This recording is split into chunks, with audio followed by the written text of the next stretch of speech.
ঘুম থেকে উঠেই দেখি পুরো আকাশ কালো মেঘে ঢাকা, আর চারিদিকে যেন অঝোর ধারায় বৃষ্টি ঝরছে। যেহেতু বর্ষাকাল, তাই এটা খুবই স্বাভাবিক বিষয়। কিন্তু একজন গৃহবধূ যখন ঘুম থেকে উঠে দেখে যে এত বৃষ্টি পড়ছে, তখন তার মাথার মধ্যে অনেক রকম চিন্তায় ঘুরতে থাকে যে কিভাবে কোন কাজটা করব। সত্যি বলতে বর্ষাকালের দিনে জানো তো, বাইরের কাজকর্ম করতে অনেকটাই কষ্ট হয়।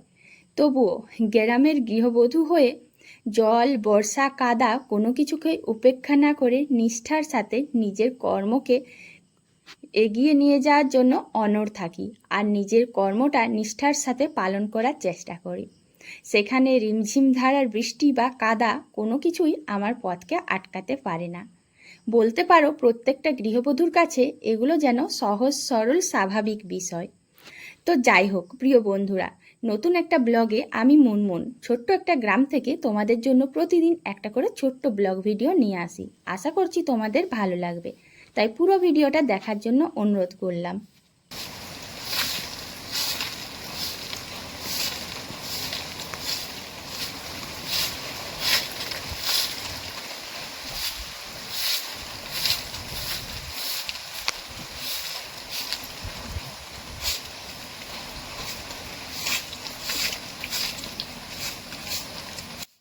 গ্রামে এটা কিন্তু খুব ভালো একটা নিয়ম।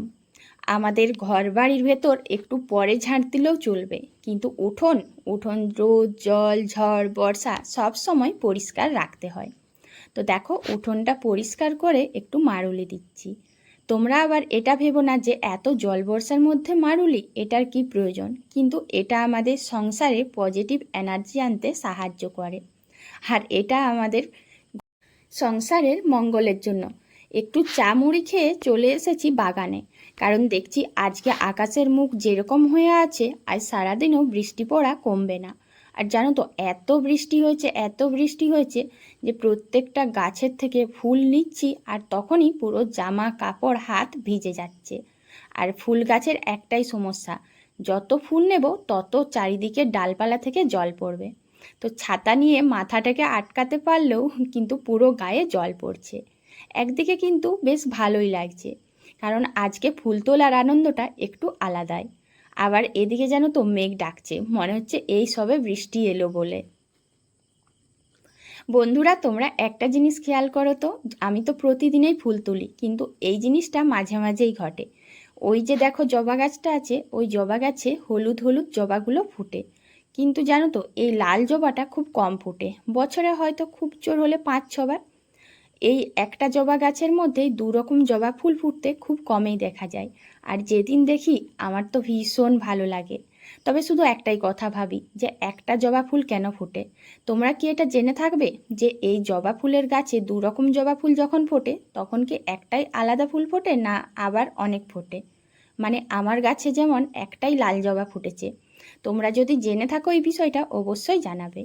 তো দেখো, ফুল তুলতে তুলতে জানো তো এত হাতে জল আসছে যে ফুল তুলতেই পারছি না।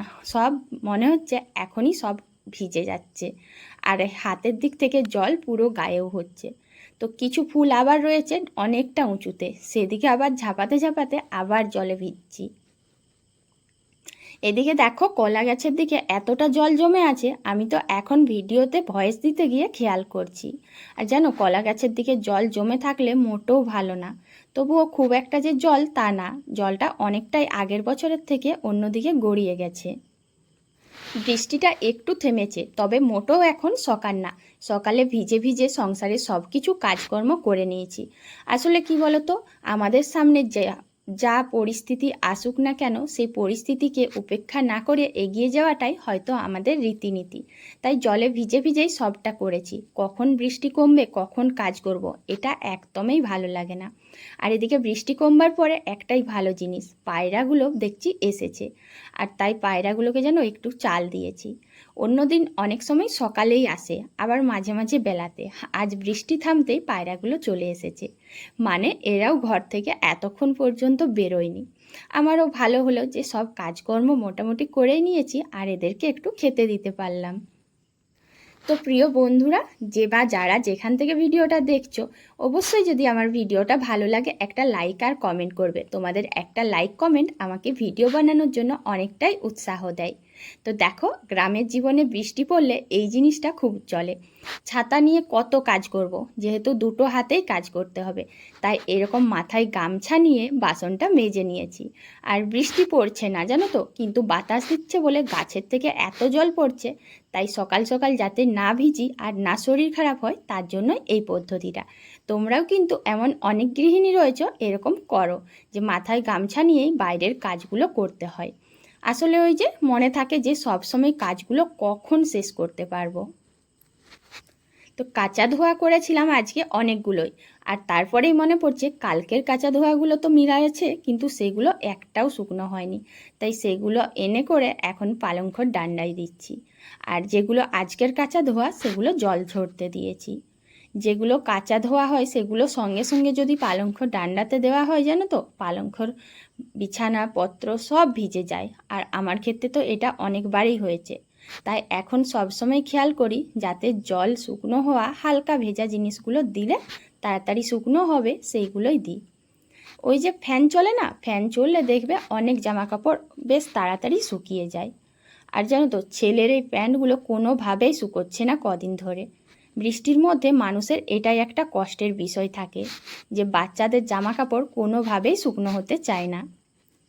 রোদ হোক বা বৃষ্টি বা জল বর্ষা কাদা যাই হোক না কেন, সংসারের সব কাজ করে আমাদেরকে কিন্তু রান্নাঘরে আসতেই হবে, কারণ প্রত্যেকটা মানুষকে বেঁচে থাকার জন্য খাবার দাবার তো খেতেই হবে, তাতে পরিস্থিতি যাই থাকুক না কেন।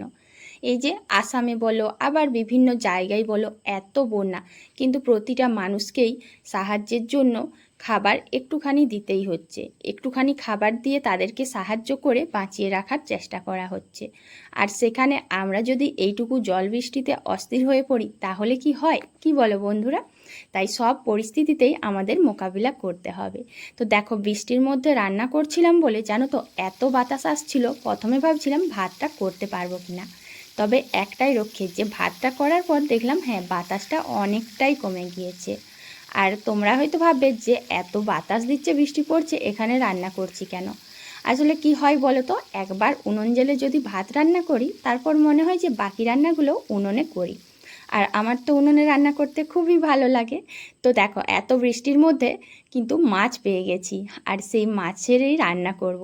আর মাছটা ভেজেছি, চাটনি করেছি, এখন করব এই যে আলতি, আর তার সাথে বেগুন আলু পেঁয়াজ রসুন সব কিছু মিশিয়ে সর্ষে দিয়ে মাছের চচ্চড়ি। তোমরা কারা কারা এরকমভাবে রান্না খেয়েছো অবশ্যই বলবে। অনেকে কিন্তু শুধু আলতি সর্ষের চচ্চড়ি করে মাছ দিয়ে, আর আমাদের আজকে হচ্ছে আলতির সাথে বেগুন দিয়ে। এটাও কিন্তু ভালো লাগে, তোমরা অবশ্যই একবার চেষ্টা করে দেখবে কেমন লাগে খেতে, আর একবার বাড়িতে বানিয়ে নিও। ওহো, তোমাদেরকে তো বলতেই ভুলে গেছি, আমার ভিডিওতে যে সমস্ত গুরুজনরা ভিডিওটা ক্লিক করে দেখছো একটুখানি হলো, তাদের সবাইকে জানাই অনেক অনেক ধন্যবাদ।